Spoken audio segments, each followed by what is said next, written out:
Are you ready for the Low Blows Network?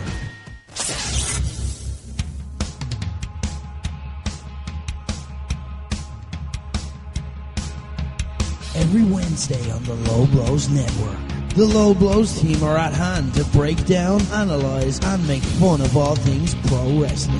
Hosted by former pro wrestler Rick Nash. I think the only reasonable thing we can do now is turn John Cena heel. Selfie with me fucking Doug. Banned from Nigeria.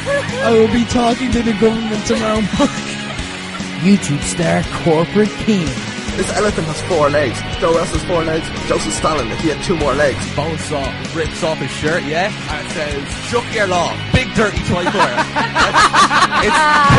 And the Queen of Irish Wrestling, Katie Harvey. I want one society. Just CM Punk. So embarrassed. CM Punk. It's Low Blows.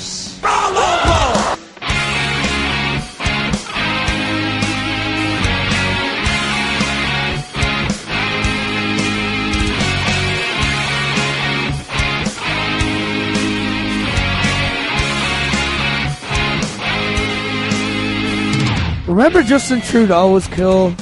For those 5 minutes or so, the Canadian Prime Minister was like, he was like a young Leo Varadkar. He was like, he embodied the hope and youth, and the contrast to Donald Trump was startling, because he was just embodying hope and for a positive future in 20th century politics.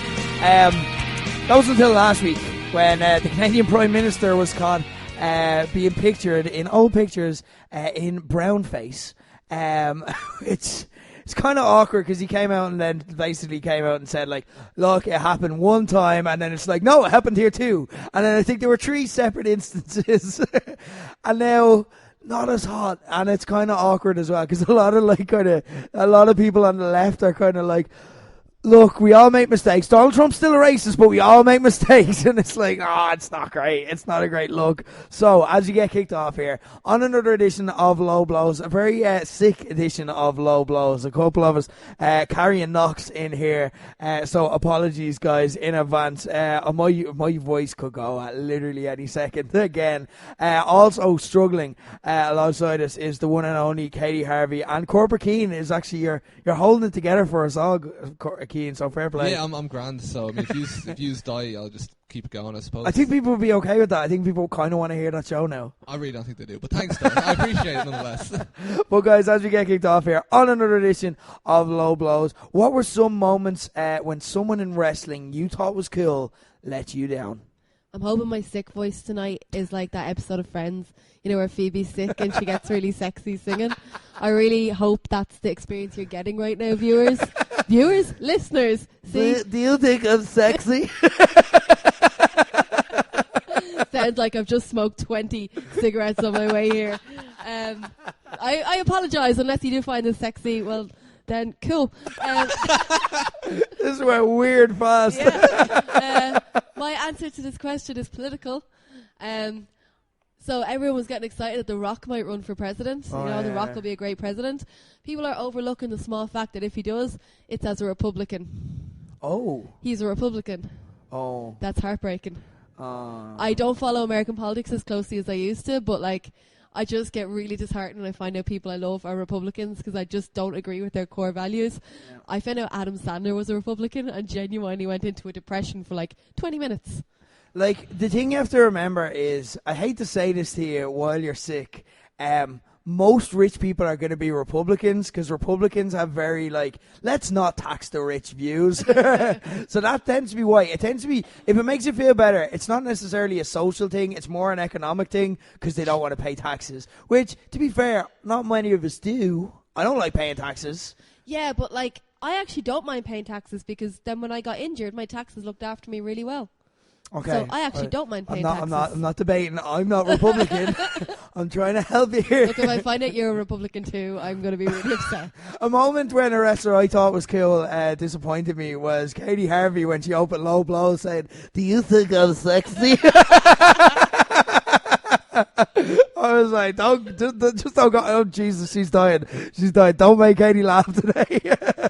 Corbin Keane, moment when someone in wrestling you thought was cool let you down. Yeah, so I was a big Eli Drake fan, and like if I was on this podcast 2 or 3 years ago, like you would not hear the end of it. It was like Eric Rowan, Sienna, and Eli Drake. They were like my big three. But then more charismatic wrestlers started to kind of pop up everywhere, and then he came out with this like Twitter rant about anti-intergender wrestling and stuff like that, which apparently got him sacked from Impact as well. I don't know, but like anytime again, it's kind of like what Katie was saying with like when I have an opinion, that kind of like puts you off them, or like they have certain views. Like when a wrestler, and they're almost always male, whenever they come out as like intergender or anti-intergender is like unrealistic or whatever, it's a proper like Seth Rollins came out with that and nobody even noticed because it was in the middle of all these shit interviews at once or shit tweets. Like, it was all happening at the same time, so it flew under the radar. So it was just like Seth Rollins was basically like, WWE are the best wrestlers in town,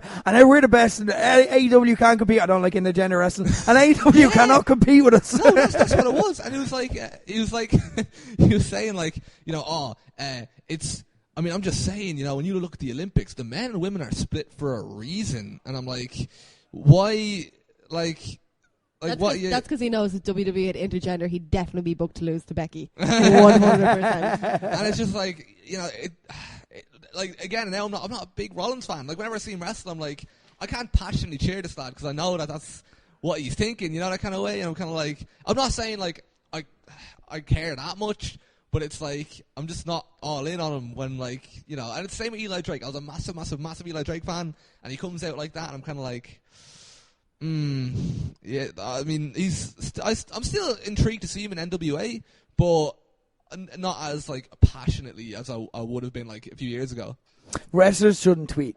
Like, that's only bad things can happen, like, once they start, like, getting into their views, like, especially, like, people like Seth Rollins who've gone for so long just getting this cool buzz, and we don't know what Seth Rollins thinks about anything. And as soon as we hear some opinions, it's like, oh, shit. For me, I'd have to go with John Cena. Particularly Total Divas John Cena, because, like, for better or for worse, John Cena was an absolute boss on Total Divas for the longest time, where he's just like, again, Katie, close your ears, you're not going to like this, but like, the way he kind of would just fob Nikki Bella along, you know what I mean, was like, it was impressive. I'm not saying I admired or aspired to be like that, but like, he was really good at just being an absolute alpha dog, where she's like, I really want to get married, and he's like, hey, do you want this ring? And she's like, oh my God, John. He could like cast like the shit out of her. It was so fucking impressive, like, how he could do that, like, but then like at one stage, he turns around and they're minding Daniel Bryan and Brie Bella's dog, who unfortunately passed away recently. Sorry, does anyone know their name? Josie, yes. I followed her Instagram. It's so sad. It's so sad. Like, that stuff gets me when you hear about dogs dying and so on. But then John Cena, like, it was going to play with John Cena and sunk its teeth in a little bit because it got excited. And John Cena's like, we need to kill the dog. We need to kill the dog. He just turns into a robot Cena, and I'm like, okay, you just, everything, like, you seem like a bit of a boss, like, when you're just fobbing off your girlfriend and stuff like that, but now you look like a sociopath. Now it's like, you've no empathy, and you just look like an actual fucking sociopath. And then, like, it framed everything else. Like, do you remember they broke up, and he goes on, like, talk shows, and he's like, I love Nikki, and I want to get back with her. And it's like, fucking sociopath. Sorry, Martina, if on the off chance you're listening, John Cena's lovely. I'm sure he's fine. Don't worry about it. It's grand. Ignore everything I just said. Guys, we have a busy show. Speaking of wrestlers who shouldn't tweet, we're going to talk about the Nyla Rose incident still to come on Slow Blows. And Kenny Omega. They've been at it all week, guys. They've been at it all week. We're going to be talking about the best part.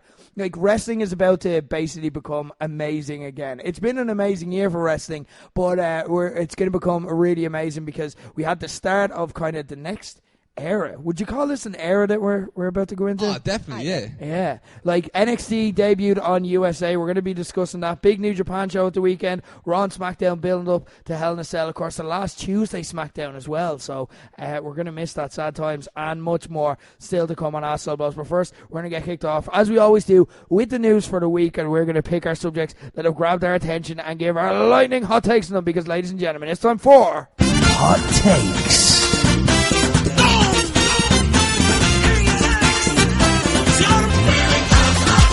Hot takes, starting with Corbin. So my hot take is about Kenny Omega and what he was saying about the NXT roster and all that. So basically, he was interviewed recently, and let me see if I have the quote saved. I better, because if I don't, I'm fucked. I don't remember it. And basically, he was trying to change the narrative. So WWE kind of changed the narrative from WWE versus AEW to NXT versus AEW, essentially kind of relegating AEW by saying, yes, they're the lads that kind of feud with the developmental, which is actually really impressive on their part when you think about it. As cool as, but like NXT is amazing. As far as like quality of the show goes, it's the best. But now in my head, I'm not thinking like Raw versus AEW or SmackDown versus AEW. I'm thinking NXT versus AEW. And this whole interview was basically just an attempt to kind of reverse that. And didn't really work. People say, in character, out of character. I don't care. Like it's it's all the same to me. So like it's still real. Like. Yeah, exactly. He said, you can call it a war if you want. It's like, to me, like we're in a completely different kind of business. I mean, what they're doing is different to what we're doing. That's what I mean. Like it's not. It's wrestling. Like it's weird because it's hard to say you're going to war with people that I call friends, and yet we're going to war. And yet, when I sit back and look at the grand picture, it's like I'm going to war with these dudes that, if we were on the same show together, the same show, the same promotion, let's pretend there were no borders, let's pretend there are no promotions, let's just pretend it's just one big promotion. If these guys were on the same show as me, they'd be in the dark match, they'd be in the opening match of my main event match. I actually had a look at the two rosters today just to see, like, is there a point there? Is AEW's roster, like, way better than NXT's?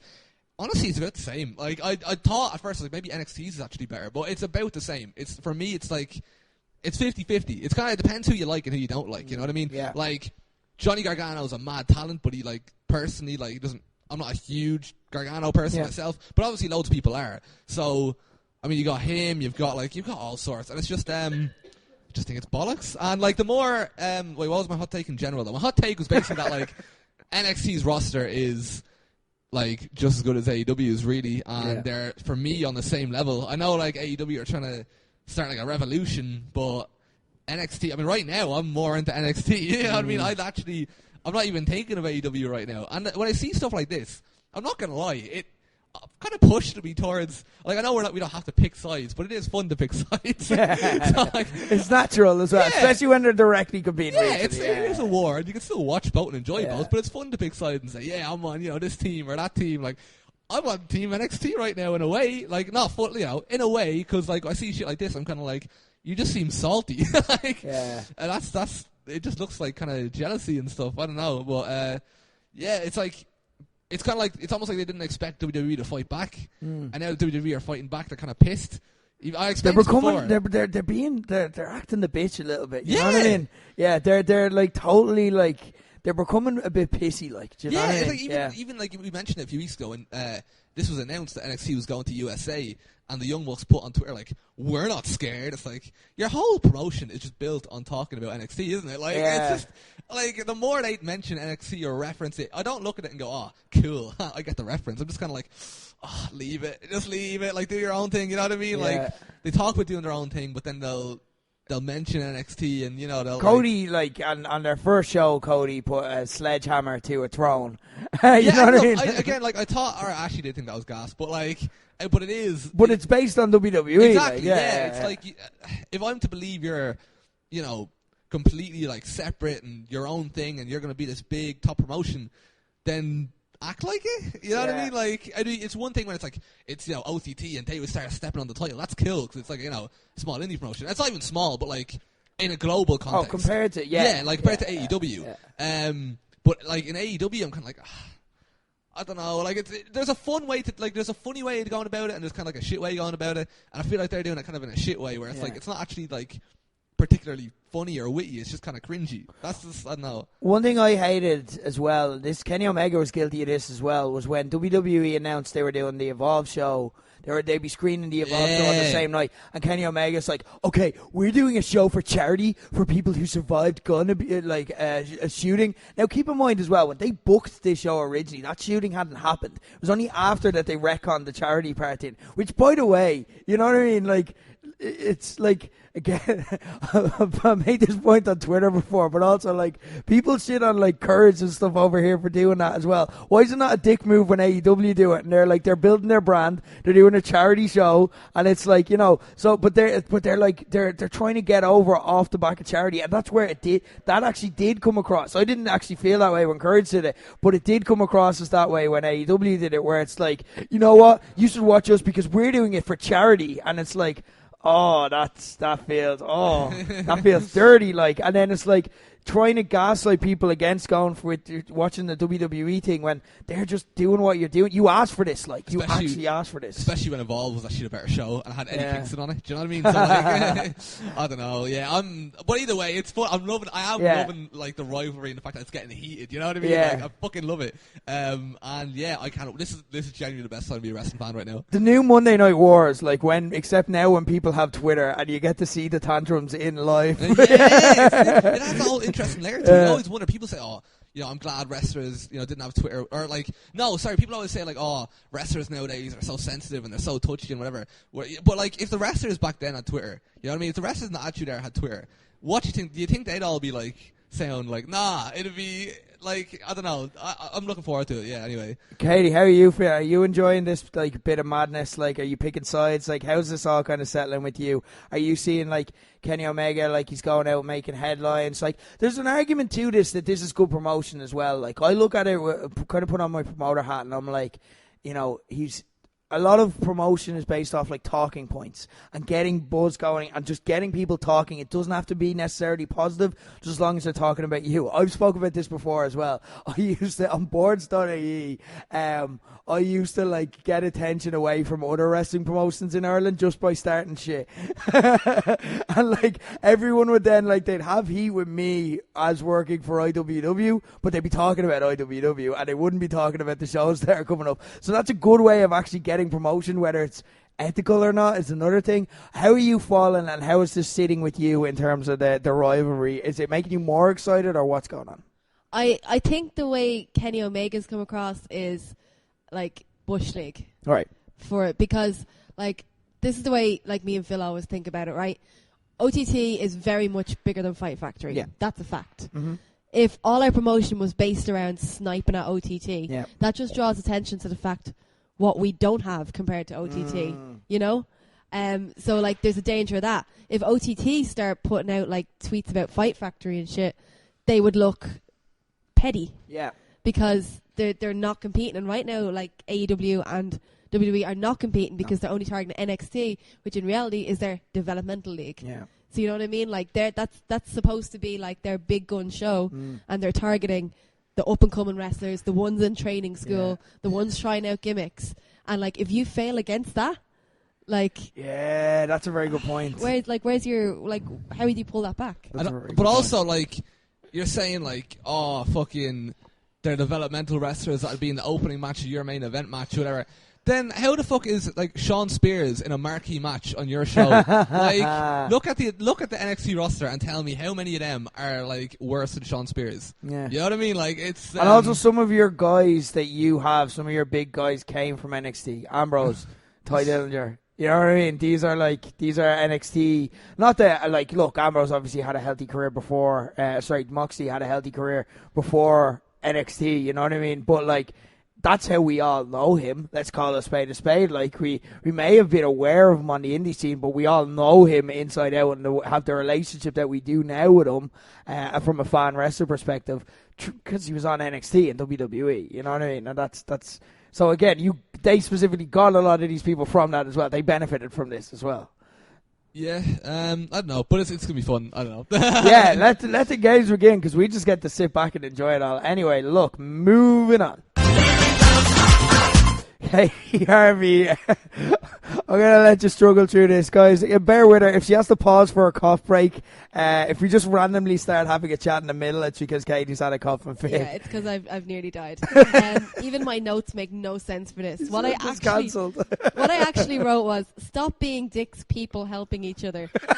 Right. I promise I know what I mean here, okay? Okay. So, I don't know if you've seen it on Twitter because it only just happened.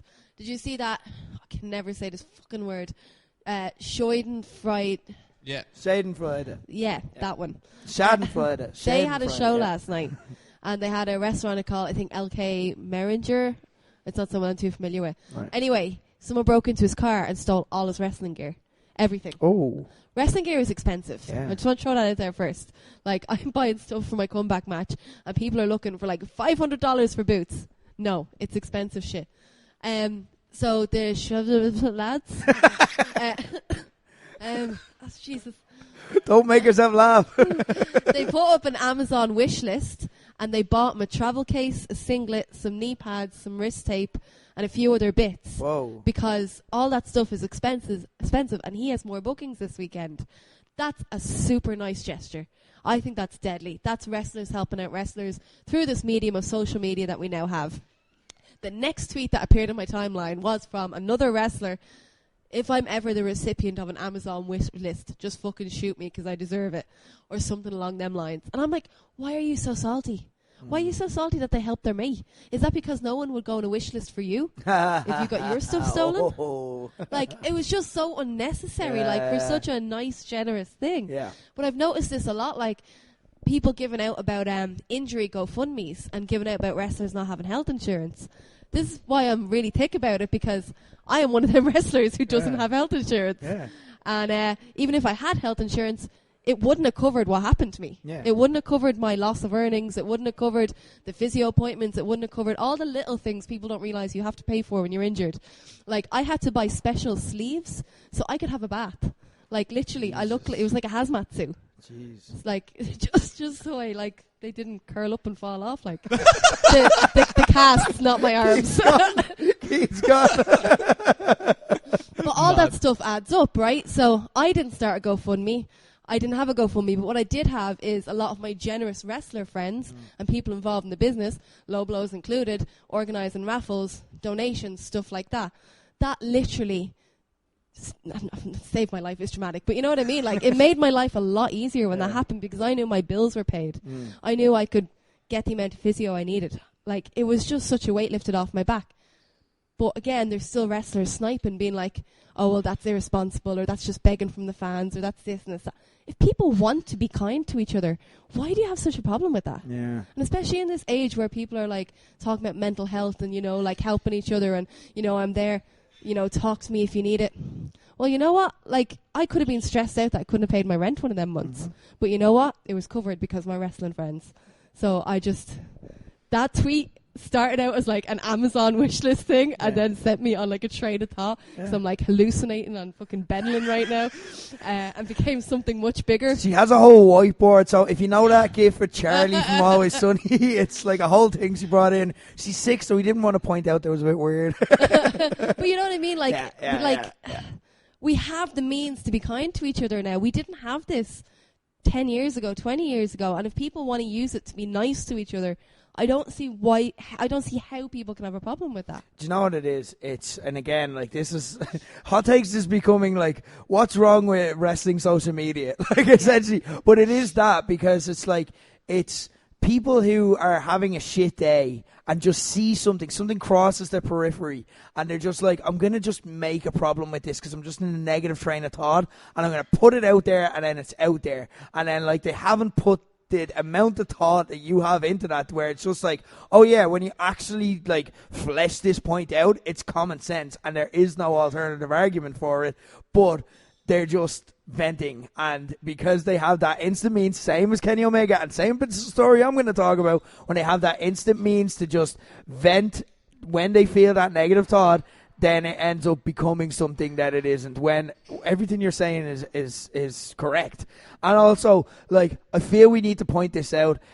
When you're sick, you say the word sleeve hilariously, because you kind of have to overcompensate. Sleeve. So you go, sleeve. Sleeve. You were making a point that was very, like, emotional and stuff, so I didn't want to bring it up then, but I feel I'd be doing it a service if I didn't. That's fine. So, did it sound like sexy pronunciation or no, okay. Sorry. Okay. Don't use that as the voice clip then. Moving on. Look, you're going to think I'm going one way on this, but I'm actually not. I want to talk about Nyla Rose. For those of you who don't know during the week, and for those of you who don't know who she is, if you're not following AEW particularly, Nyla Rose is we've talked about it before, the transgender wrestler who people are just determined to have a problem with, and this is just becoming a thing. This is one of those things where it's exposing wrestling fans big dirty isms and like their weird personality traits that they seem to have en masse, and this story was yet another example of it. Nyla Rose was the person where people were giving out and basically having the Caster Semenya argument. Caster Semenya is the athlete who was born with too much testosterone, and there's arguments over whether she should be allowed to compete with other women, and there's people actually doing that in wrestling and saying it's not fair if she competes in the women's division because like she was born this gender or whatever, and she has too much testosterone. People are actually saying that about a fixed sport because, let's call a spade a spade, you're not used to transgender people and you're a little ignorant around this, and it bothers you, and it has there's an issue for you that is this is unearthing that you don't know how to deal with, and again you just want to find a problem with it, like people finding a problem with kindness. You just want to find an issue with it, so you're trying to pick at it and pick holes in it, and actually it's a fucking ridiculous argument coming out against her. There was a bit more blatant example of this, and this took a turn in a way I'm baffled by, but then when I think about it, I'm like, we've actually seen this in Ireland before, this week, when Nyla Rose just put up a fucking selfie, or a promo pic. She just put up a picture of herself. She didn't put up anything that was like, that was causing offense. She didn't put up anything contentious. She put up a fucking picture, and then she had someone underneath her put up a gif saying, oh wait, I have the gif here, sorry, I'll find it. The gif turns around and goes, well, she's a guy, so, and it's just like, okay, well, like, that's, you're not only talking about her to your friends. It's like almost a mat slapping argument again, where it's like, if you want to have a bitch to your friends, if you want to be ignorant in private, that's a different thing, but you're actually adding her here. You're actually like talking to her. You're sending her the equivalent of a text message saying this. You're looking for a reaction, and unfortunately Nyla did react. She got back on Twitter and she said, and this is out there, so I don't want to throw heat in the fire, and she goes, oh, you want attention, hun? What's wrong, baby? Mommy not hug you enough? Did daddy mouth touch you in the no place? All right, I didn't think about reading that before. Yeah, like bit much. Yeah, it's right. Okay, should she have done that? No, obviously not. Of course, but what followed baffled me. Okay, because it's one of these things that fans are horrible for, and it's a trend I really want to see go away. And like I said, we've seen, not to dig up old dirt, but we've seen this exact thing in Ireland where people needle at a wrestler, and they'll just constantly slight them. And eventually, if you do that to any person, people say, she's a professional, she should be trained and she should know how to do that. No. If you're human and people needle at you all day, every day, for long enough, you're going to react eventually, and you're going to react in a bad way. And that's what's after happening here. But people didn't react. People didn't take that side when she reacted that way. People, like, the first quote, the reason I saw this was I saw a tweet pop up on my timeline with someone saying, child abuse is funny, Nyla Rose, 2019. That's not what she said. Like, that's not, like, she didn't turn, at no stage in that did she say child abuse was funny. She shouldn't have brought that element into it. Like, again, it was a misguided tweet. But also as well, here's what you have to consider. Why is everyone focusing on the tweet that she sent in reply to what was said here? Why is everyone not saying, whoa, dude, you're a dick? Like, I think if it was an issue that people were more familiar with and comfortable with. Like, say if it was a case of she was like a gay wrestler or something like that, because that's an issue that like we have more fully formed and progressive opinions on. People would immediately be like, that's homophobic, go fuck yourself, dude, and wouldn't really focus on what the wrestler said. But because it's an issue people are a bit uncomfortable with, they're like, well, she shouldn't have said that, and they're just kind of showing their own ignorance by not addressing the fact that essentially someone used what to her would feel like using the N-word to a black person. Do you know what I mean? Like, that's the worst thing you could say to her, and she gets that all day, every day. And eventually, if she's going to get that all day, every day, she's going to react. Again, if it was a black person and all day, every day on Twitter, they were getting N-word, N-word, N-word, N-word, N-word. And then if they reacted and posted a tweet that maybe they shouldn't have overreacted, I think everyone would be like, well, fair enough, look at the shit he was getting. But because we don't understand this issue, we just gaslight and bully her. Like, what actually has Nyla Rose done wrong here to deserve this? How is this a situation of her own making? Again, I'm not saying the tweet was okay, but I'm mature and intelligent enough to be able to understand that, yeah, she fucked up. Like, you wanted a reaction and you got it. Now leave her alone, like, because you're pushing someone here, and you're pushing someone as well. Like, people need to do research into trans issues. Like, look for example at, say, the suicide rate of trans people. Do you know what I mean? And like, think and have a bit of fucking empathy and put yourself in the shoes of a trans person and what they have to go through on a day-to-day basis and the judgment they have to face in a society that doesn't necessarily understand them. And that's what she's dealing with all the time. Of course, she's probably close to the boil permanently. She's in a position where she's receiving a level of fame that she hasn't received yet before, and she's on a platform that she's not used to as well, and it's all happening very fast. And with that comes attention, both positive and negative. And the negative side of that is so horrific that, yes, she is going to react, but why is everyone focusing on her and not on this little dickhead who made this situation? He didn't need to post, well, you're a guy. He didn't need to do any of that. And why are we just letting him off the hook? I'm not saying jump on this guy, but I'm saying at least have a bit of fucking compassion for this person who, again, I think if it was an issue that, you know, people in general were more comfortable and familiar with and had more progressive views on, that we wouldn't even be saying, like, oh, why are you reacting that way? We'd be like, well, Jesus, like, sorry you got called that. But people don't understand this. They don't understand it. And unfortunately, I think what we've seen here is Nyla Rose, and this is sad, is the person who has to carry this baton for more people in the industry. She's the one who has to hurl through the abuse. And now we're watching it play out in real time, where she has to deal with the first wave of fucking ignorant jackasses. And it's a shame that when she reacted in a bad way, wrestling, like, again, there's going to be a time when this is normal. You know what I mean? When this is like, like, there was a time when racism was normal. There was a time when homophobia was normal. There's going to be a time when trans people are just a normal, like, accepted part in wrestling. It should be done now, but unfortunately, she has to be the one to kind of brave the first wave of it. And people are like, again, just think about where you want to be seen in history. Do you want to be the person who was like, actually, I defended the guy, I thought she was harsh on him? Like, no, you're going to be like, Jesus, you poor thing, that's horrific. And my heart went out to her the whole week. I totally understand how someone could react that way. And I thought it was actually disgusting. I thought it was fairly disgusting, people's reactions on Twitter, just like totally washing over what the abuse she was getting, and just actually looking to get blood, looking to go, ooh, a wrestler said something, you need to be more professional and this and that. It came across as bullying on a very wide scale of someone who's vulnerable. It's not a fucking good look, lads. Cop the fuck on it if you were involved in it. Guys, did anyone else see this, or am I missing something here? Like, should I be more reactive to the tweet itself, like, or kind of do you see kind of as well? Like, where do you guys fall? Am I missing something here just to add balance? I didn't see any of this, so I'd agree with you, I suppose. Okay, grand. You've had a much better week than me. Katie, sitting at home, did you catch? I've seen the tweets. I didn't see any of the reaction. But as soon as I read it, my gut reaction was that they were both extremely wrong. and they both should have just fucking apologised.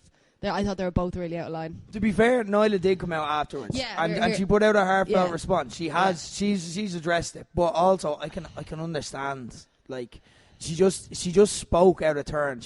And it was like, it was irresponsible and it was reckless, but it was just like, it was a reactive tweet. She's also in the public eye though. Yeah, she needs to be more careful.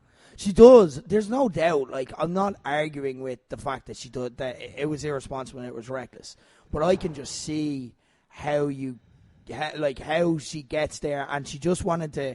She had been hurt. I'm putting myself in her shoes. She had been hurt, and she wanted to hurt him back. And for me, that's just human. You know what I mean? She fucked up.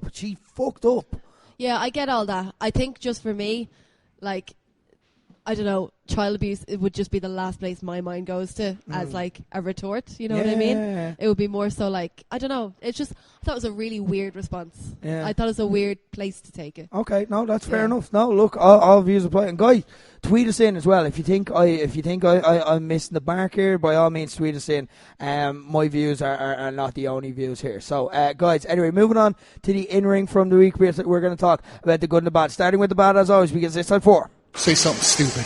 Say something stupid. Worst of the week. In at number 5, it is what's going on in MLW.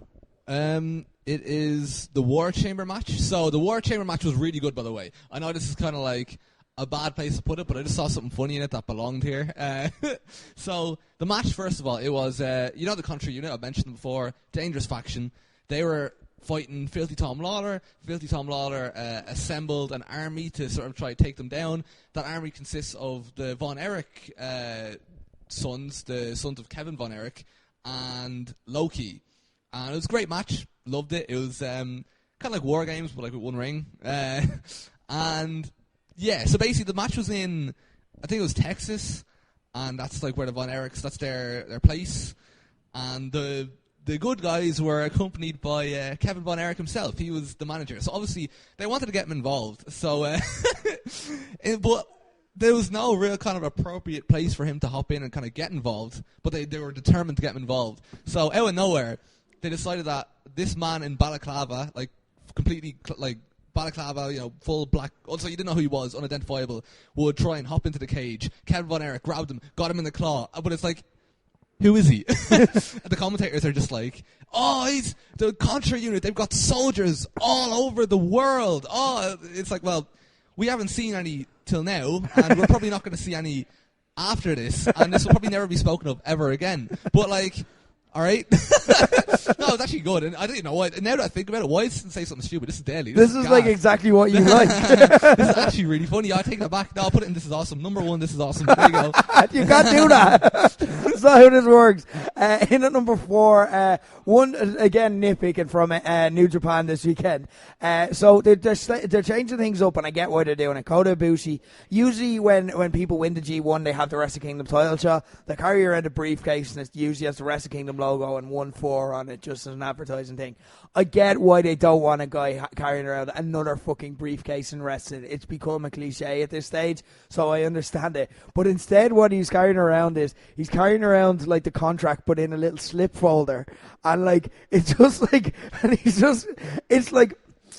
I feel there's a line between like not a briefcase and a little like piece of paper in a tiny folder.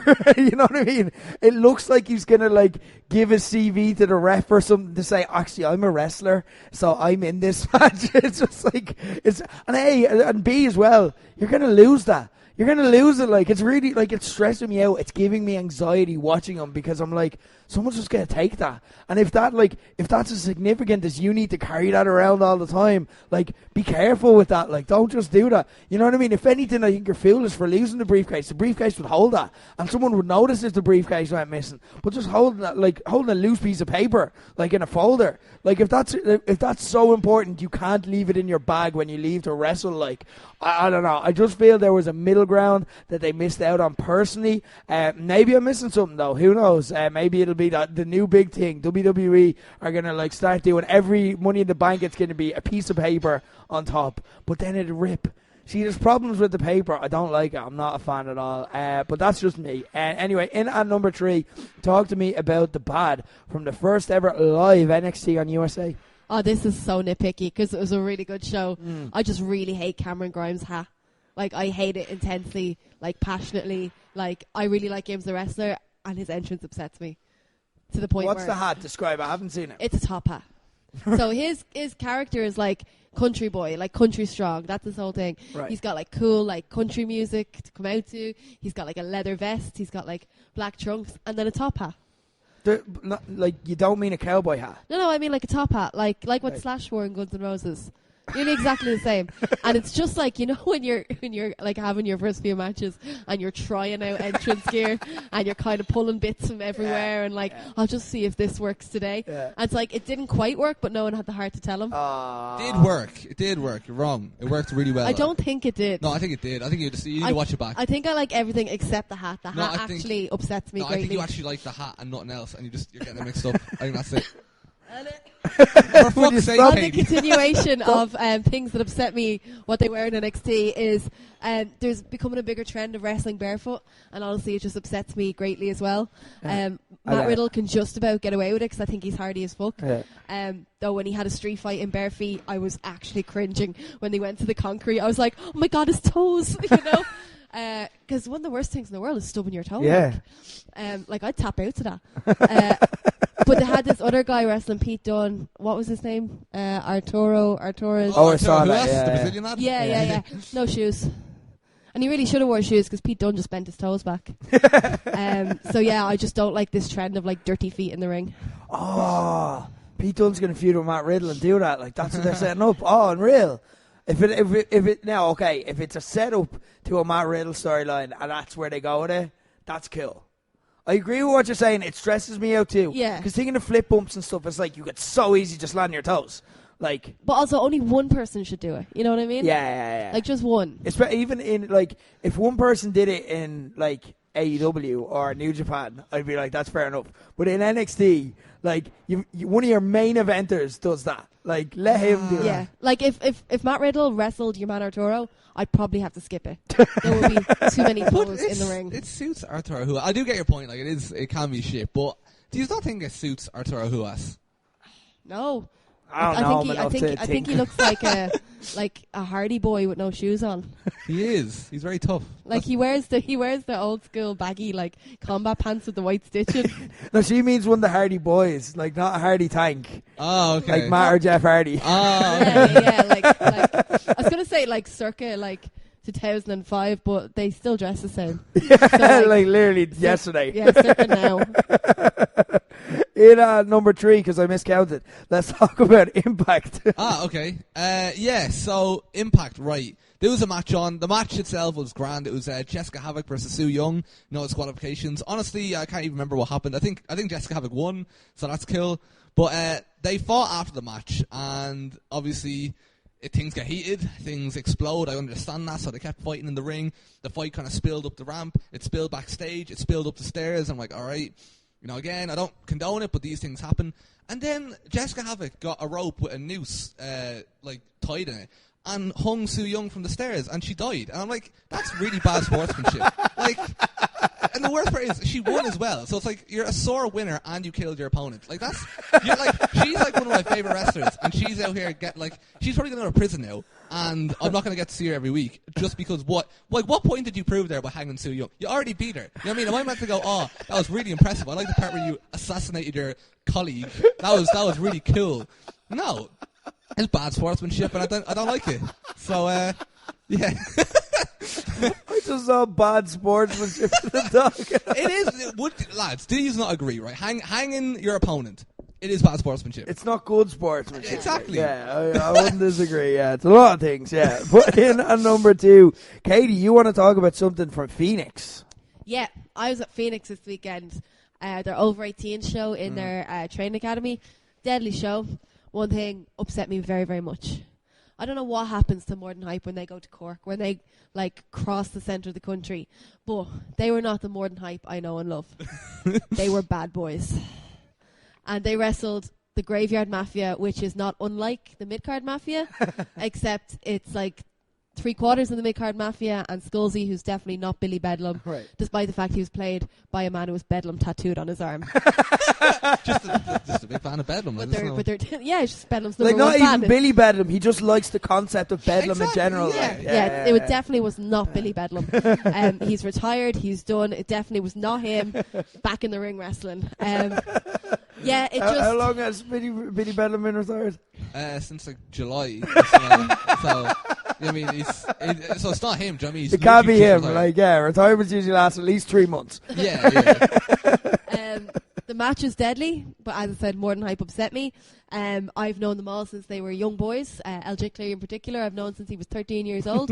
I don't need to hear that filth out of their mouths. The swearing, the talking about sex. You just do that thing that my man does.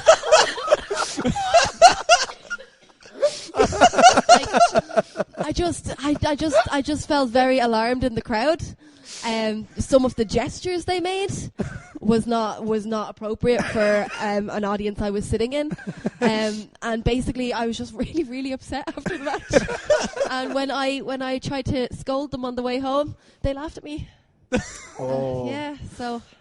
This is it. They're all grown up now. They're on the tear. Like, it was unbelievable. Like, I can't even repeat some of the things they were saying. Like, I actually was just sitting there, like, bright red head to toe, like, looking for an exit. Like, it's like Justin Bieber when he's like, I'm not a child anymore. I'm a real man. And then it's just like, what are you doing? Stop. Just sing Baby over there in the corner, you sap. In a number one, Katie and Keane recover. In a number one, I want to talk about Raw. Something more serious as well.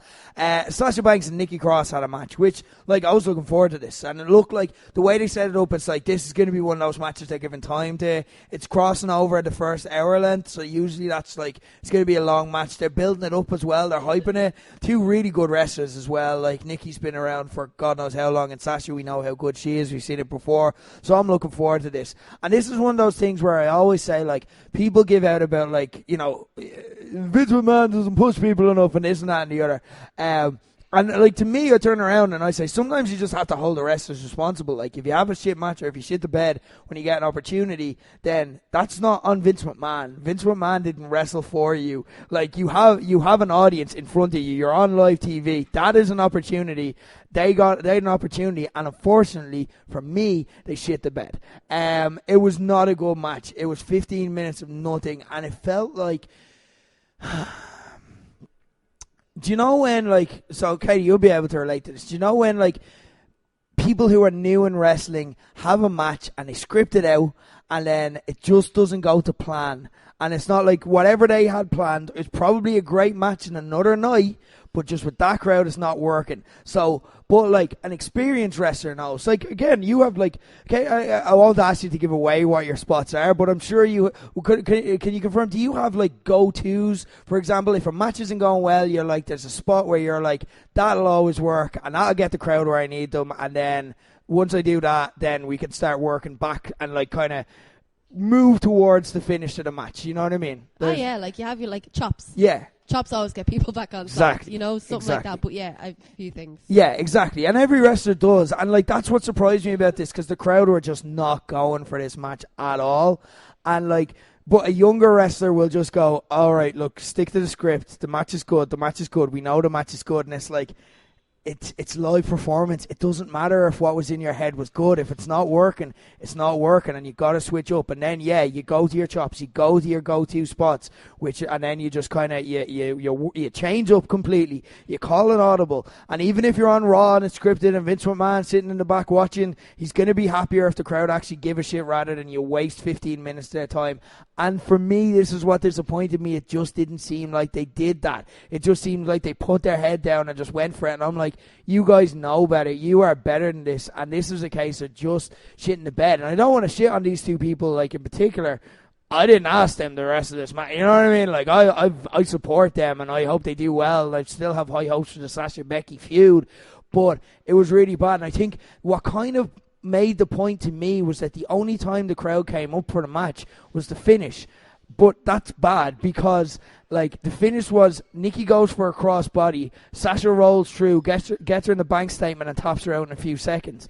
And the crowd cheered the shit out of that for Sasha. And it's like the only time the crowd actually, like, made any noise for you guys, it's the wrong kind of noise because this match is designed to build Sasha up as a big heel. Now, I'm not saying that a heel can't win cleanly. That's not, like, my point at all. But the point is that, like, even if you analyse that spot, if you plan it, that will always get that cheering reaction. It's not because Sasha's cool and she's such a good wrestler the crowd want to cheer him. It's just that's a natural spot to cheer for the crowd because she looks really good. She anticipated what Nikki was going to do. She rolled through. She got her in a submission and Nikki tapped out instantly.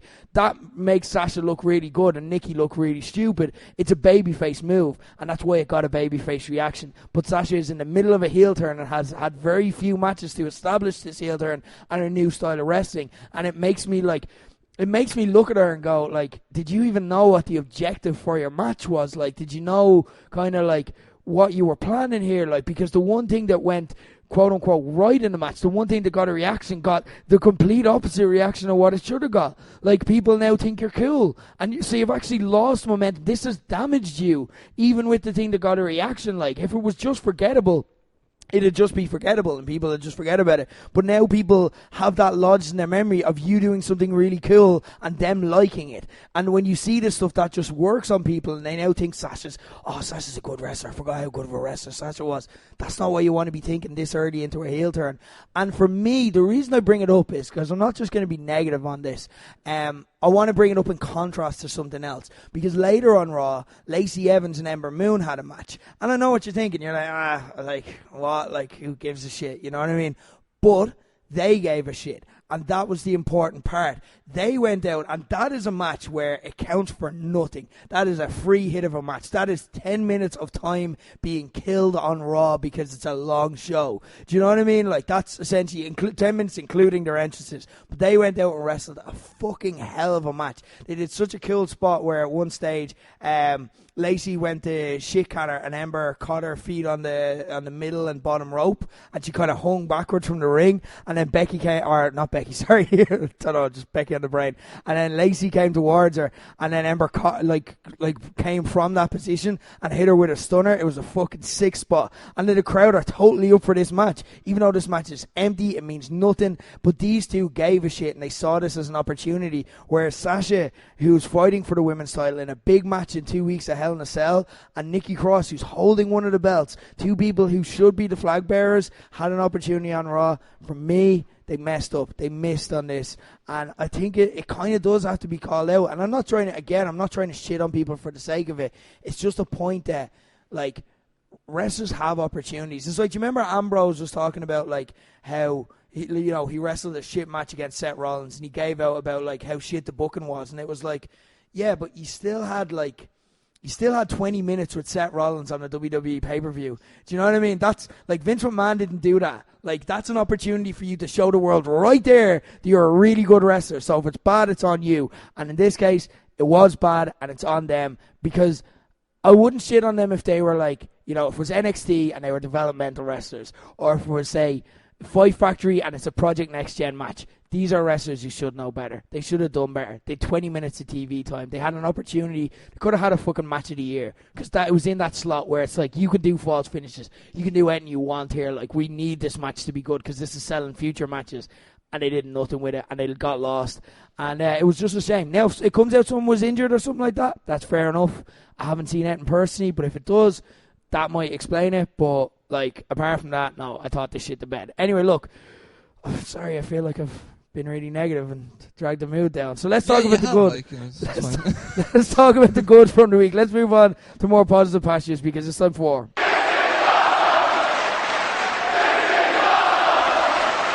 In at number 2, 3, 4, 5, 6, 7. Professional.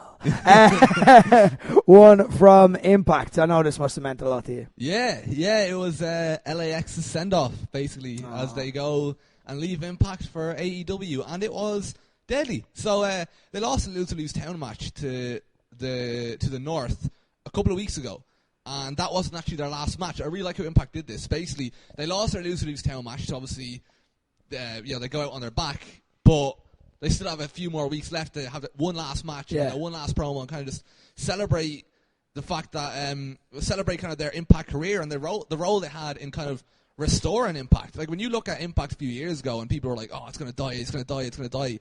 When I look at all the people who kind of saved Impact and kind of like turned it around and turned it into what it is now, there's a lot of people you can credit for that, like both like in the ring and outside the ring, off screen, whatever. But as far as wrestlers go, the two people that arguably are like the most responsible for it is LAX. Like LAX, I think about their feud with the OGs, their feud with the Lucha Bros, their feuds with the Rascals, whoever else. Like they're absolute fucking bangers. Like every single week, every single month, it was class. And Impact, like they weren't salty about it. They weren't like, you know what I mean? Like they're going to AEW, so let's just have them fucking get smashed by everyone and that's it. It was really nice. They were showing throughout the show like LAX's best moments, their best matches, and like it ended in a fun match between the two of them against Willie Mack and Rich Swann, and that was great as well. And it was a nice, like the roster came out afterwards and celebrated with them, and it was just like, it was just really nice. It was really wholesome. It was in Mexico as well. Obviously, like they represent like the Latin American countries and stuff.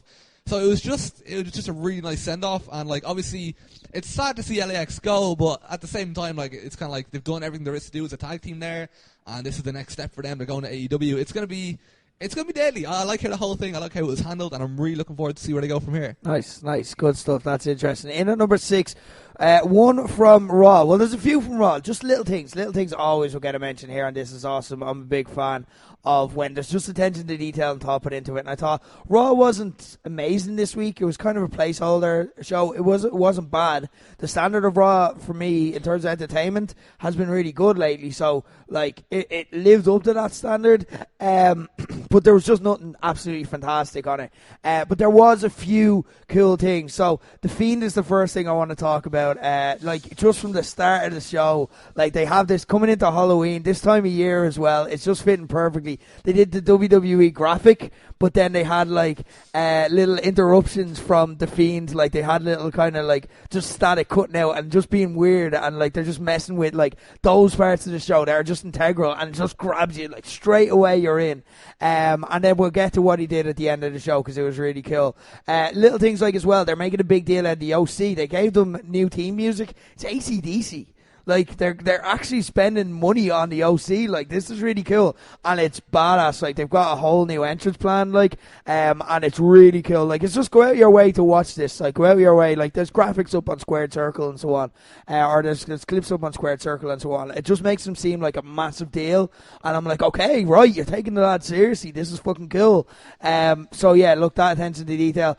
Baron Corbin again in this is awesome. I'm becoming a fan. Like he had another great match with Chad Gable. The crowd was hot for it, and like case in point, Chad Gable had a match on SmackDown that like, you know, he came out and he got crickets when his music hit. You know what I mean? Like people aren't going, oh my god, it's Chad Gable. They're reacting that way because Baron Corbin's a good fucking heel, and he's good because he's putting in attention to detail. Like so, last week on SmackDown, he had his crown destroyed by Gable, which also got overused as well because people want to see. You stick it to Baron Corbin because they hate him so much. But then like he had a cloak remade and a crown remade, but he remade it in the mold of say a Game of Thrones type crown and cape, and it was really fucking cool because it's like, yeah, this is class. Now I do feel like I do have to add an addendum to this as well because it wasn't all positive. Because like I say before, I love like mashup WWE. I love when like there's a tag team and like they mix up their music, like, you know what I mean? But WWE have gotten kind of lazy with that. For example, have you heard the Kabuki Warriors team? I heard about it. It's really bad. It's really lazy. It's just like they cut, like they splice segments of it in. It's like na na na na na Chase. It's like oh, and it's like, why did that go there? Like what? They don't fit together. Like just use Asuka's team. That's just a good song. Like just use that. But Corbin's like, I saw what they were going for. They tried to mix like kingly music in with his song, so it's like they like starts like oh, and then it's like do you think, and it's like, okay, that worked, but then like they just kept doing it, and then there was like Like at one stage, like they stopped giving a shit after like 30 seconds, and they just spliced in and out of the King music and the Corbin music. So I was like, oh, bring the thunder, I come from hell, and it's like that's the middle of a sentence, lads. that's not a mashup. That's like what? That doesn't make sense. So it wasn't all good either. Some other good little bits I enjoyed. New 24/7 champion. Carmella at one stage, they're getting chased around the ring, and Carmella's like, stop, everybody, stop. Gets in the ring, she's like, I'm sorry, R-Truth, I've had enough of being chased. I'll have to leave you here. And you're like, oh, this is the end of something. Then, of course, she rolls him up, gets the 1, 2, 3, 24/7 champ, and they have the entire women's roster who aren't in the main event storylines sprint down instantly like they were just waiting for this to happen. I'm like, okay, cool. Now it's a women's title. This is kind of cool. I like that.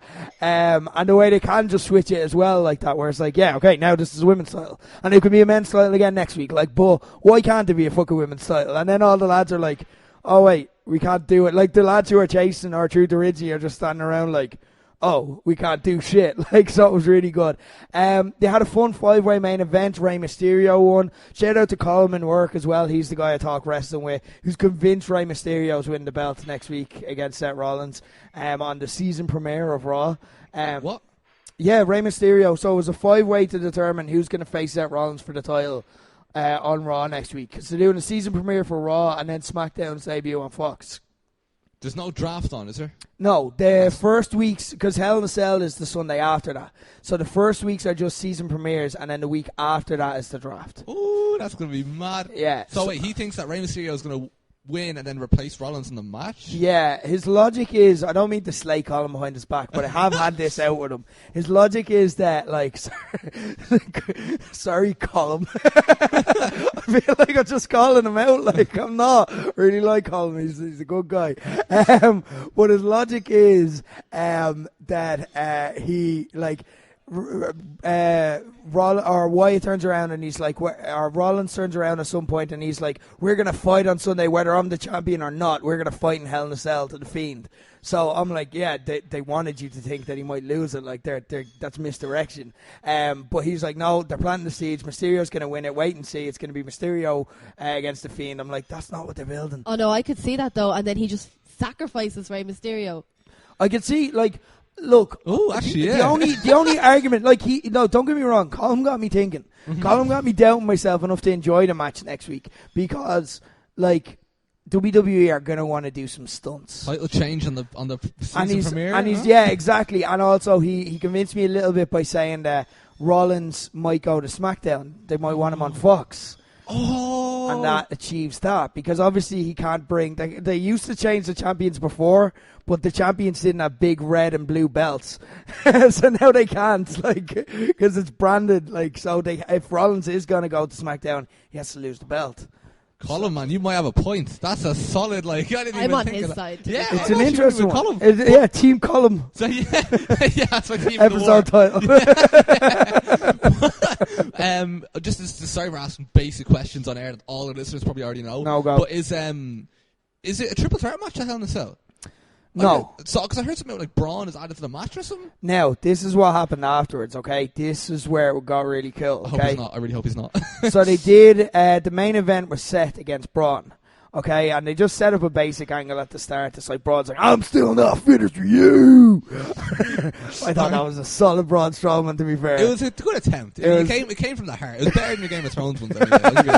No bad. I'm Jamie Lannister. You're going to get these. Stop now. It's okay. I can't get the hands of Jamie Lannister. But anyway, yeah. So yeah, Braun Strowman and Seth Rollins are wrestling. Then in the middle of it, the power went out, and then the Fiend appeared in the ring. Mandible claw to Braun, and it's like they are thrown back to that. But what was cool, right, was it wasn't just a typical thing because it went on and on. Like, Braun's a badass, so like he did knock him out originally, but then like 2 seconds later, Braun is like on his knees again. So like, and the lights are still like, there's still the spotlight in the ring. This is like, go out of your way to see this. This is one of the coolest visual shots in WWE they've done recently. The lights are still going mad in the ring, and Wyatt attacks Braun and jumps on him, but you can't see it because it's happening in the shadows. And then, like, all you can see, though, this is where it got bad. Yeah.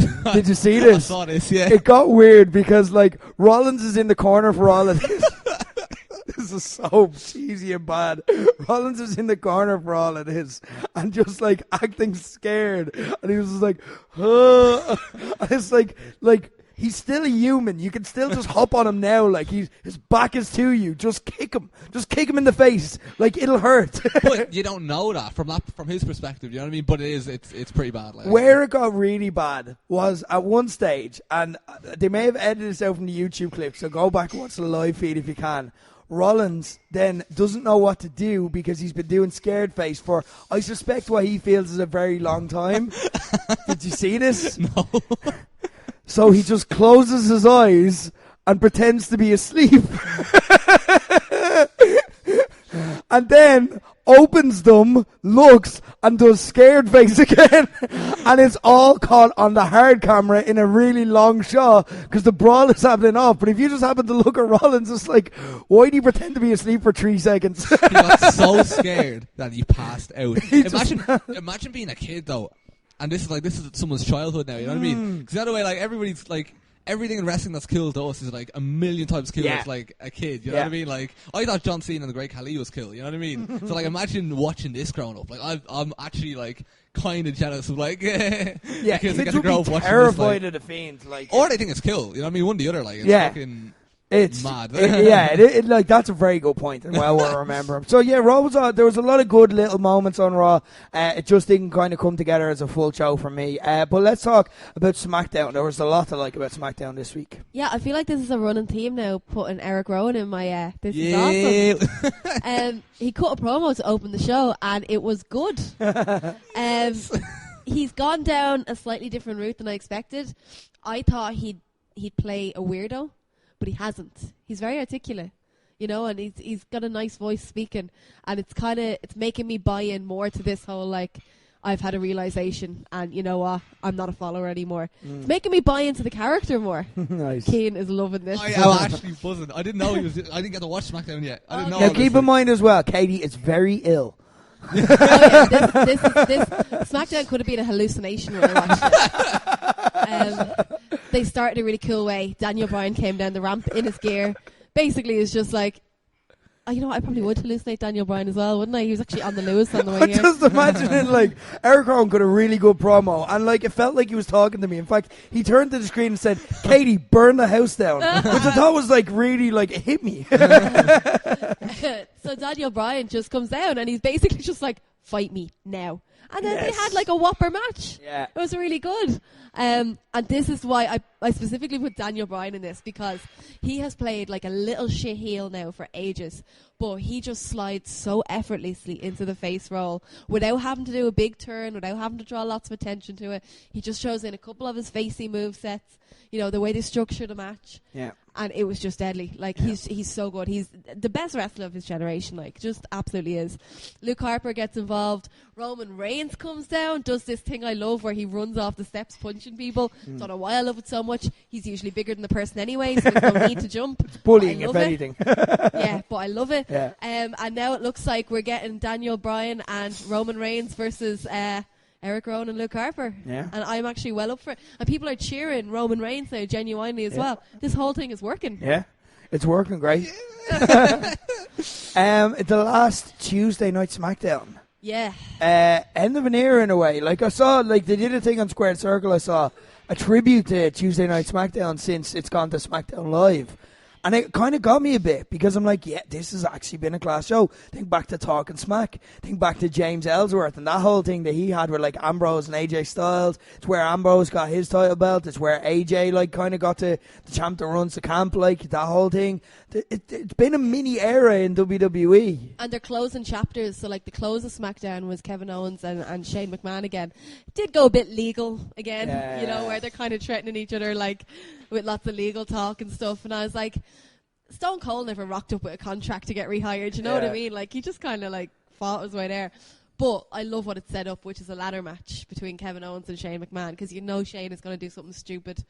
And, yeah, if Kevin Owens wins, Shane McMahon is gone. So... Oh, when's that? But if Shane McMahon wins, Kevin Owens is gone. So it's a genuine loser leaves town match. But like, I'm going to be so invested in this, because this means, like, no more Shane McMahon shit, you know what I mean? Yeah. When, like, what... it's the first SmackDown on Fox.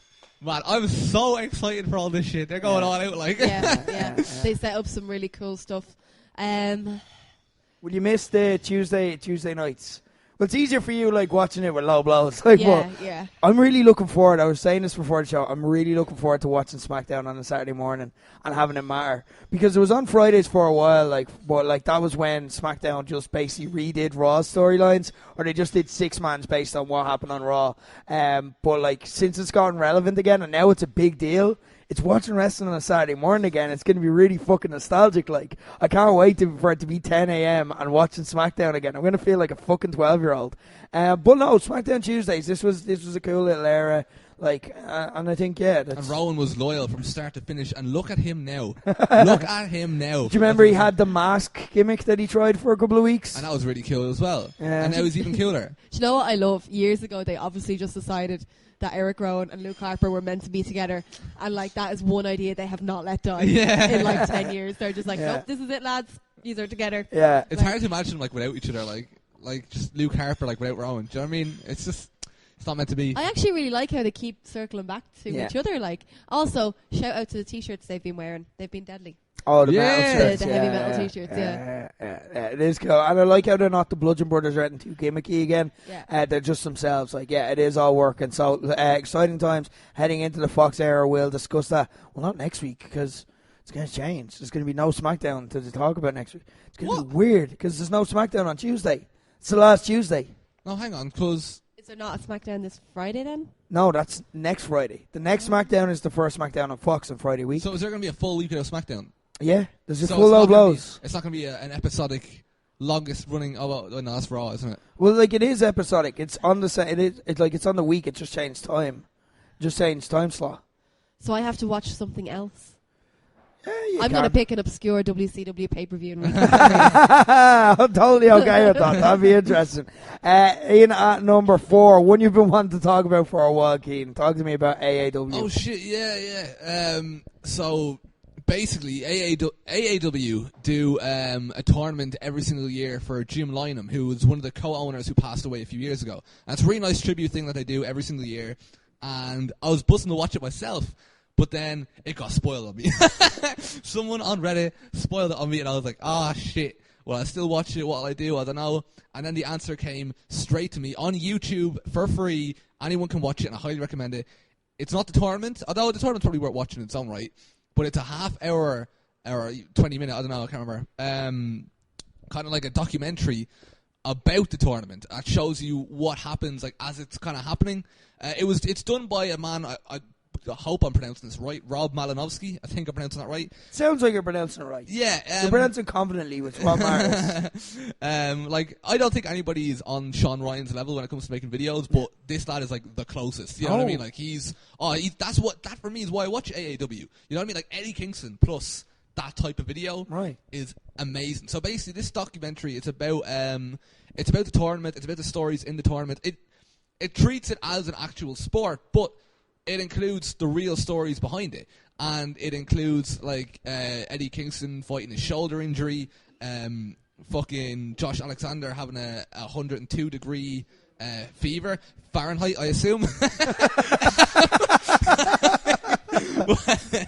But I cannot recommend this enough. This is absolutely 100 billion trillion% worth watching. It's very emotional. I don't want to like give away too much, but it's very real. It's a tribute to the people involved in the tournament, but also again Jim Lynam and just wrestling in general, and like what the whole point of the tournament is, what AAW like kind of stands for and stuff like that. Like, you know, the whole kind of like all this performance artist talk, and then like one of them cut a promo at the end. I don't want to give away too much for it. It's like, you know, like this isn't fucking performance art. You know what I mean? This is wrestling, and I'm like, oh, this is good. Like it's so passionate, and it's so like emotional and really, really, really well made. I can't recommend it enough. Okay, watch it, please watch it. It's free on YouTube. Have you tweeted a link? No, I'll tweet one. Tweet it and tag us, and we'll retweet it. So if you want to check that out, if we don't forget, it'll be up on our Twitter. But in at number 3, talk to me. A big show for Phoenix, the Late Late Show this week. Talk to me about the good from that. I was there. Yeah. They don't know who I was pointing to. Yeah, you could have got away with that. Just realised we were on the radio. He always talks about Phoenix. What is this? So I was at Phoenix this weekend. Okay. Yeah, so this is really cool. I mentioned it was in their training school. It was sold out. They had 60 people in there. Right. And I mean, like, when I say, like, this is, like, proper, like, intimate, fucking, like, sweaty. Like, it was really cool. It was a really cool atmosphere. Lots of really cool stuff happened on it. The main event, Matt Skyler and Terry Thatcher, was deadly. I've heard by about this far match, yeah. the best Matt Skyler match I've seen. Oh. Like, it was proper deadly. I loved seeing lots of new faces I hadn't seen before from the Phoenix training school. Lots of really interesting gimmicks and people down Shout there. out some names if you remember. I don't mean to put you on the spot. There was a big 8-man tag. Some names I do remember. I'm sorry, I didn't catch everyone's name. There was Stoner Dan on one side, Mr. Charlie. There was Danny Cross. There was Con from, I don't know if Con has a second name. Sorry, Con. On the other side had Anita Vaughn and the Nobodies. Oh. I don't know the Nobodies' names. I'm sorry. That's the point, I think. Yeah. Sounds about right. Yeah, but, Mr. Charlie's really good. Shout out to Mr. Charlie. Yeah. Future of Irish wrestling. Eliminated Anita Vaughn with his box. Hey. That sounded inappropriate. Did that sound sexy? I am sorry for how that sounded, especially with this gruff voice. That probably sounds like I've done 8 hours on a chat line. Katie Harvey's in your area want to talk to you. There was a guy called Connor O'Riordan, and he was in a triple threat match with Justy and Phil. Oh, the poor chap. Now, I've heard brilliant things about this, though. I say triple threat match, right? What it actually was a stand-up comedy set between Phil and Justy, where they just occasionally bet the shit out of this lad until he eventually got to fire up and turn them on each other and pin them. Nice. He won.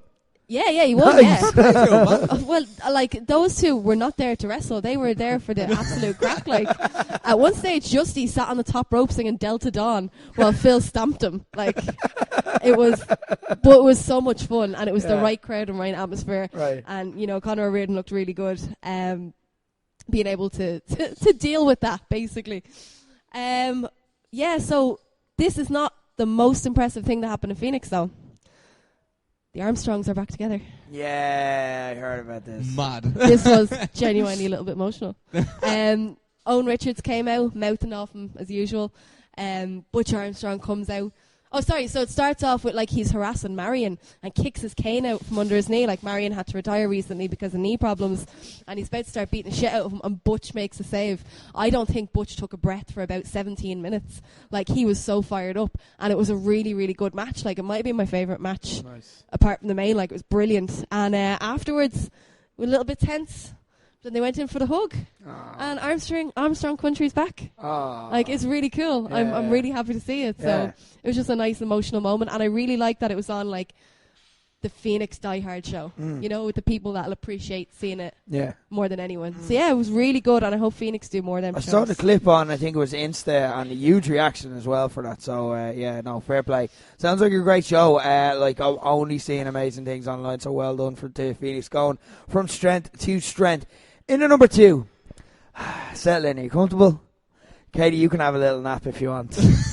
You look like you need it. I'm going to talk about New Japan. It's story time. I actually really want to know what happened. So Right, okay. There were a few good things. So they had the Destruction in Kobe show, the third Destruction show. I was talking last week about how some of these shows can come across a little light, where there's not much going on. Like, for example, the Tanahashi Zack Sabre Jr. match, how it was just like there at the 5th time they wrestled on a big show.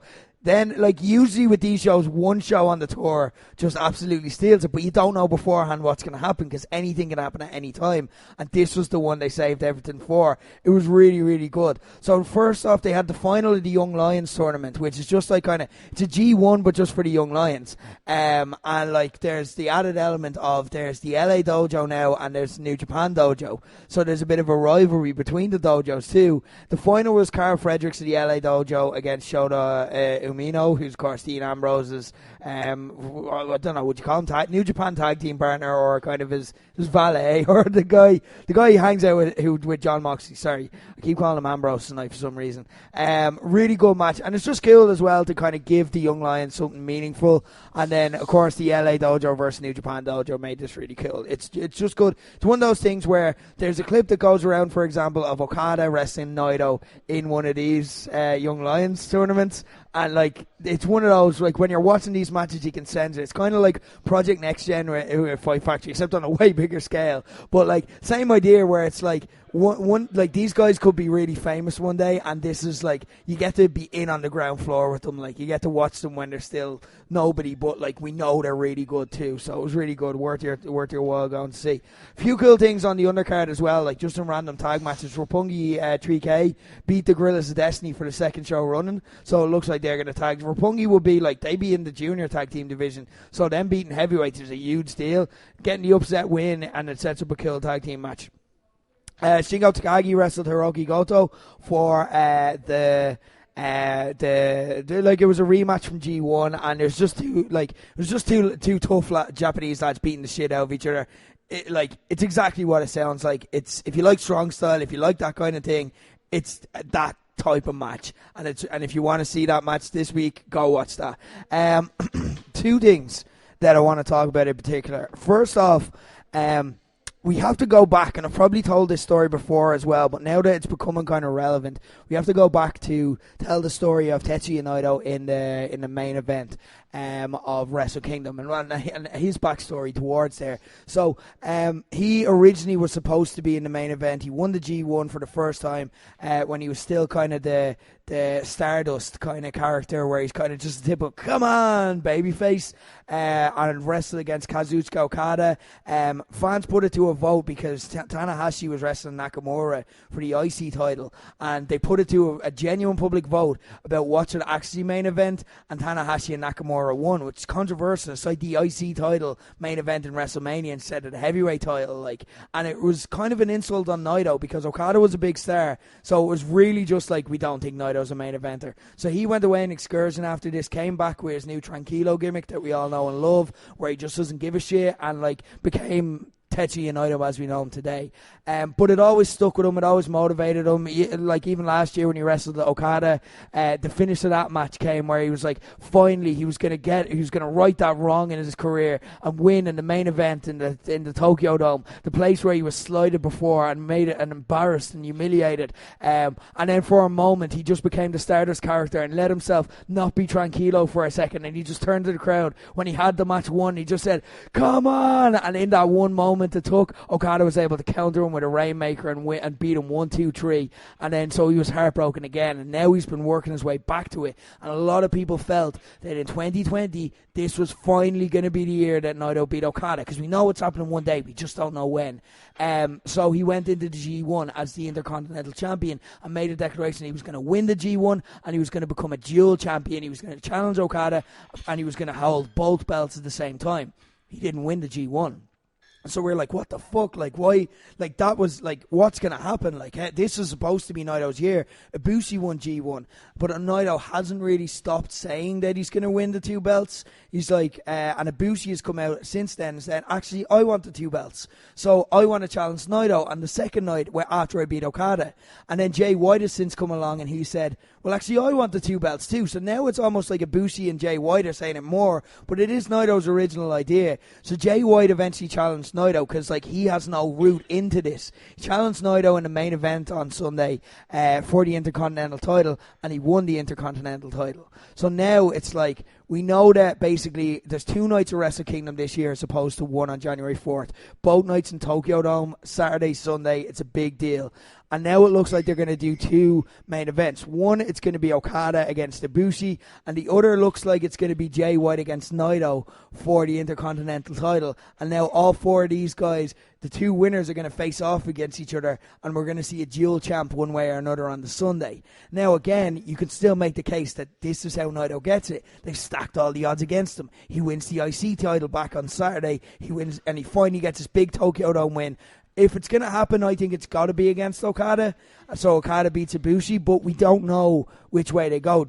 New Japan will go left. When he lost Okada a couple of years ago, that was supposed to be the night where he won. So we don't know. They could still continue to do this. And the danger with Naito is that this whole motivation is his character. If he does win this, what is his character? Who is he? Like, because this defines him as a person. So that's why maybe he won't win. But now we're starting to see the picture become clear.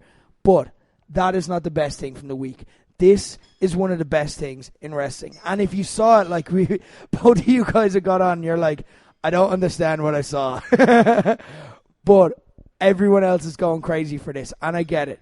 So what you would have seen is like clips and GIFs online of Jushin Thunder Liger and Suzuki brawling, and then Jushin Thunder Liger randomly demasking and just going mental. If you don't know the backstory, I get how that comes across random. It's actually one of the best things ever. So what you saw was Jushin Thunder Liger become his alter ego, Kishin Liger. Okay? Kishin Liger is an alter ego who's only been seen 3 times throughout the career. First time in 1996 in the exact same building as they wrestled in Kobe on Sunday. First seen when he wrestled the Great Muta. And the Great Muta went to take off Jushin Liger's mask. Then he was seen a couple of times. Now, this is throughout the years. Since 96 to now, he was seen twice more. He came out both times when he was wrestling against Suzuki Gun, and both times when they went for his mask. It's a trigger point for him. Every time someone goes for his mask, this is what he becomes. And he becomes like the vicious. He becomes like the Cactus Jack to Mick Foley's Mankind. Do you know what I mean? The vicious alter ego. He'll do anything and become an absolute psychopath. And it's always to do with his mask. So him and Suzuki have been having a feud. We know that it's Liger's last year.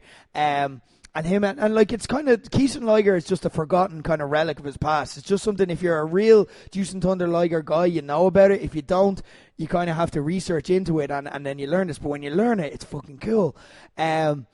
So him and Suzuki have been having a feud, and it's been getting hotter and hotter and hotter to the point that last week on the Tour of Destruction, Suzuki went for his mask. And then, of course, that's a trigger point, okay?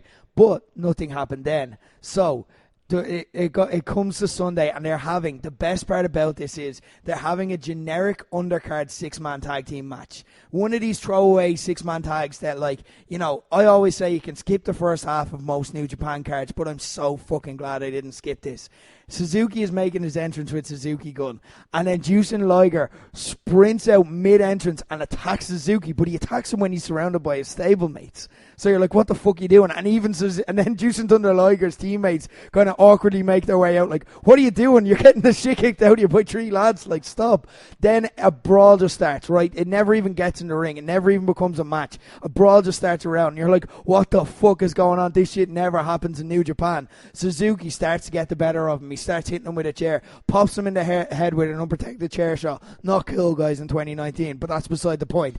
But he's beating him in the ring, and then, like, what does he do? He goes for his mask. Liger flips the fuck out, and he attacks him. He just, like, beats him down, hits him with a chair, beats him down, and then Liger turns around and he goes, if anyone's taking off my mask, it's going to be me. Takes off his mask. Underneath, he has the face paint. Hasn't been seen in years. Kishin fucking Liger is back. Nobody even thought of it. Nobody connected the dots. And because it happened last week and Kishin Liger didn't come back, people speculated that maybe he would. But because it didn't happen last week, everyone thought, right, they're not going this direction. But in his last year, again, now keep in mind, again, the feuds where he came back in the past 30 years have been against Suzuki Gun after the original Great Muta. In the same building, he comes back, and then Suzuki, all of a sudden, like, he starts pounding on Suzuki. He goes outside. He spits venom in the face of Suzuki. Spits venom in the face of Red Shoes. Red Shoes calls a DQ. The bell starts ringing. It starts going bedlam. Suzuki is, like, floundering around the ring. There's a table that Suzuki brought in the corner. He goes to lean up against it. Jushin Liger goes outside and gets a fucking spike. He gets a spike and sprints at Suzuki and goes to stab him in the face. Suzuki ducks at the last second. He stabs through the table, and then Suzuki goes outside, and you look at the face on Suzuki covered, it is iconic, covered in venom, and Suzuki is fucking scared. Suzuki is terrified. A facial expression we've never seen from Minoru Suzuki. Suzuki's terrified. What the fuck is he after unleashing? In Jushin Thunder Liger's last year, a lot of people just want to see this happen at Kings of Pro Wrestling. Probably will happen at Kings of Pro Wrestling, but I would fucking love for this to be Jushin Thunder Liger's last match. It would be amazing. I assume they've got something big planned because he is retiring at the Tokyo Dome this year. So I'd assume there's something big planned anyway, but this is hitting home. It was absolutely absolutely fantastic. Just New Japan is one of those things, the more attention you pay, the more they'll pay off. You know what I mean? Because if you don't pay attention, that's just a random seeming spot. But if you know the backstory, oh man, there are decades of layers that went into making that fucking moment. And for it to happen to Jushin Liger and for him to be that much of a focus, the highlight of a show with Naito and Jay White where they're starting to play their hand in the Wrestle Kingdom build-up, and Jushin Liger still the guy in 2019 getting that fucking awesome moment. It was fantastic. But what it wasn't was the best moment of the week. Because there can only be one. It was a huge week for wrestling. The start of the Wednesday Night Wars. NXT went live on the USA Network. I kind of feel like it could have been the best moment now after listening to that. I bought into that like a bedtime story.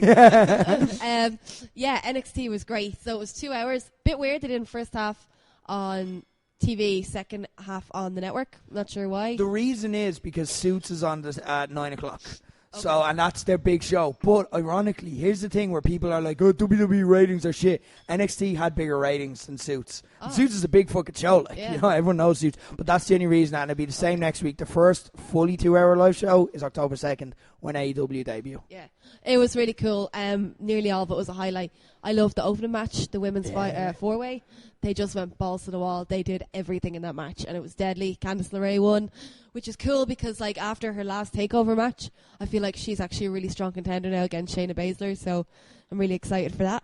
I loved Roderick Strong's match. That was an awesome match. It was really good, and we know I'm not a fan of him and his Drop Lasagna t-shirt, but it was a really good match. And he won. I actually love the fact that Undisputed Era have all the belts now. Yeah. It's a cool way to kick it off. It's just, if you're new to NXT and you're going to start watching on TV, it's a cool way to start. It's a cool starting point that these are the guys. Yeah. These are the heels. This is who we're chasing.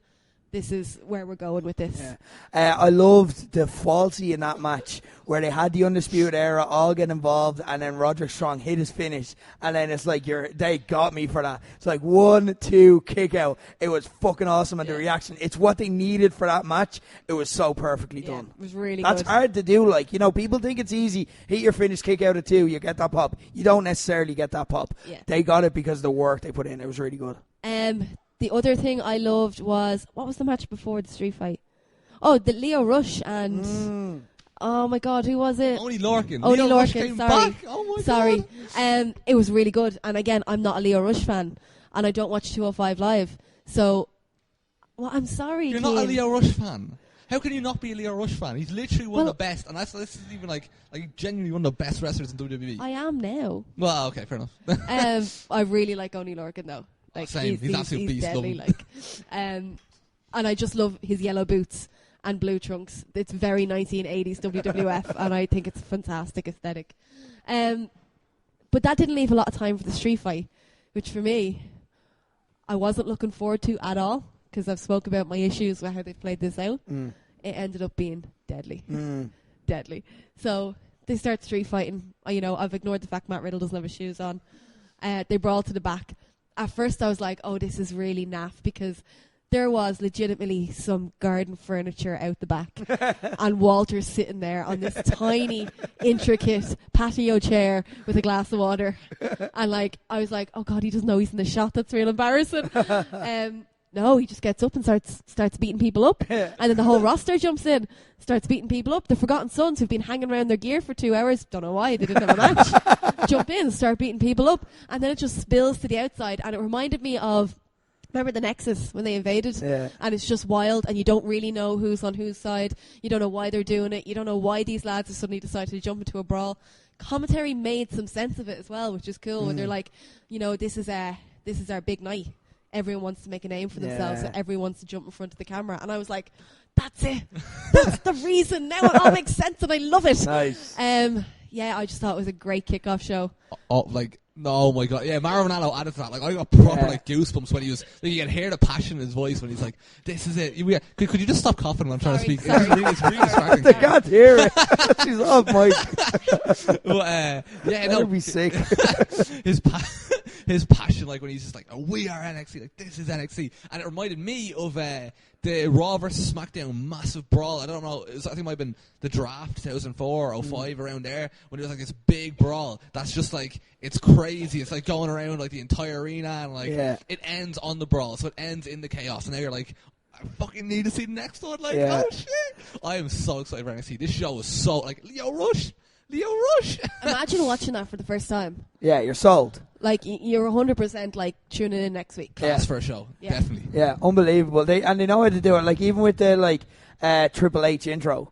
You know what I mean? And he's in the crowd at the end of it as well. After the street fight, he's in the crowd cheering all the fans. Like, NXT. Did anyone see the clip afterwards of Regal? Now, this is just on their YouTube. Did anyone see this? I found this hilarious. It was cool, like, but I found it hilarious. Regal comes out in the middle. He's like, stop everything, this is mental. And then he gets into the ring and he's like, both of you, we're going to see this and we're going to put stakes on the line. And he's giving out to them, but like, he turns around and he's like, we're going to have a rematch next week, and the winner gets a title shot and the next NXT. And then it's like a dad scolding someone, but also rewarding them. It's like, clean your room, and there's loads of chocolate for you downstairs afterwards. It's like, you're giving them a title shot. Like, if they're bold, don't reward them. But it was really cool. I think they knocked it out of the park. And follow that, AEW. Follow that, like, Jesus Christ. They absolutely killed it.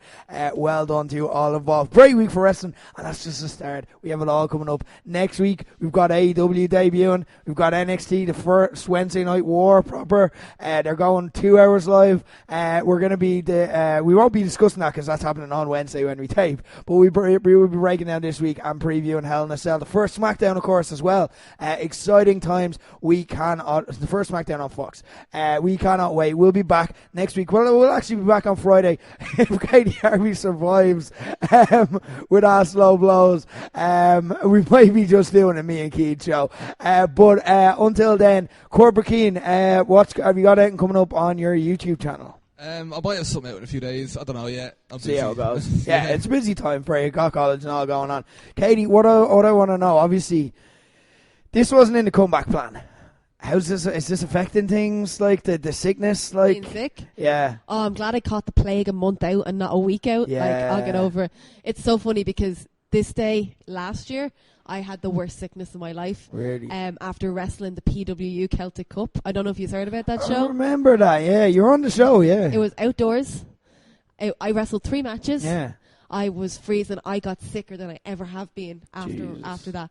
And it's just like, I really hope this isn't an annual anniversary sickness now that I'm picking up thanks to the Celtic Cup. Cheers, guys. PWU's legacy. No, I'm joking. I love PW and I want it back. Yeah, so I'll have to take this week off training, realistically. Right. Okay. I went training last week, did 30 squats and keeled over. So, Jesus. Yeah. Mind yourself. Look, but we've seen you in the ring now. You looked ready to go Fight Factory last week, so I'm sure. Do you think Valkyrie's going to take a week off? She's going to take a week off training? If she was this sick, I'd hope so. Do you think she would? Because, champions don't tend to do that. Just cough in her water bottle. Yeah. Oh, yeah. Just go down training, and while she's doing squats, just cough in her water bottle and fuck her over. I can't even laugh. Guys, we'll be back next week. Well, maybe with Katie. I hope. Get well soon, Katie. Mind yourself, but we'll be back next week. Thanks for listening, as always. But until then, for Corbin, for sick Katie Harvey, for Rick Nash, that's the bottom line, because Lobo said so.